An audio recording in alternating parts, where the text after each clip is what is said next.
Tom Bowes, Vampire RN, with some tips for you. And this would be mostly, I guess, for IV nurses, and a couple maybe for you patients out there as well.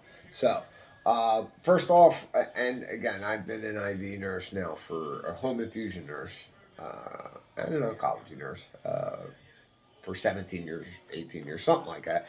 Anywho, I just want to go over some tips here. This is a Hueber needle. That's what we use to access ports, which they can be located in the chest wall. They can be located. I've seen passports in the arms and legs actually, but typically they're in the chest wall. So when you're accessing a port, I just want to share with everybody that these needles, they're on a bevel.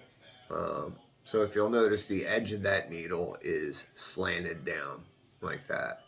It's not straight out at a 90 degree because it comes out at a 90 degree and then dips down.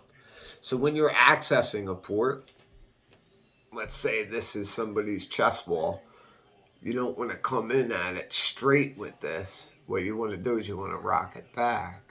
And then once you access the port and you make contact with the port under the skin, that's when you rock it in straight.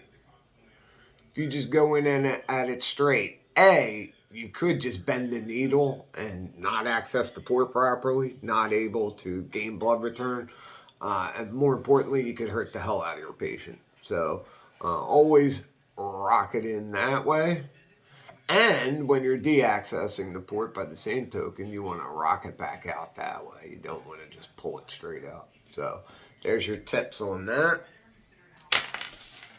And just real quick on IVs here, there's two different types, at least that I come across in home infusion.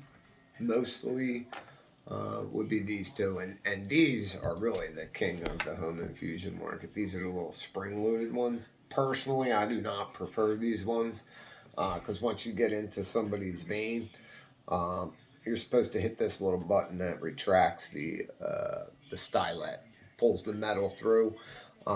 Which obviously is a great safety feature, but sometimes, not all the time, but sometimes it knocks the catheter out of the vein, I find.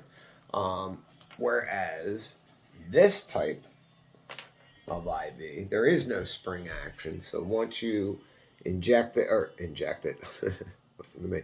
Once you get the IV into the vein, and you get a blood return, a little flash along here, and then it'll start to fill up the chamber there.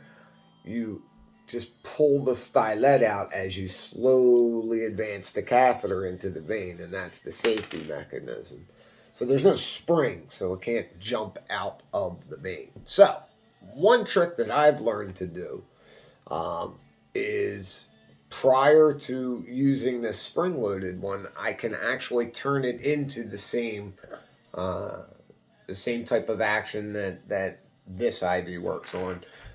But the key is you have to break the seal to it. So before you stick someone, you have to pull it straight up and break that seal and then come straight back down with it. So if you go straight up and then move it as you're coming down, you could pierce it and mess up the IV. So you don't want to do that, but you do want to break the seal. So now when you stick it in the vein, you'll get the blood flash up here and it'll start to go in the chamber, and you can just slowly pull it out like you would on the other one as you advance the IV. Now, if you don't break the seal like I showed you, the blood won't advance up there. You have to break that seal. And then once you get this out, that's when you retract it by hitting the button, and you can drop that right away and get your extension onto your IV and continue placing your IV. So that's what I've learned, amongst other things, which I will share with you moving down the road. So Tom Bowes here saying peace out.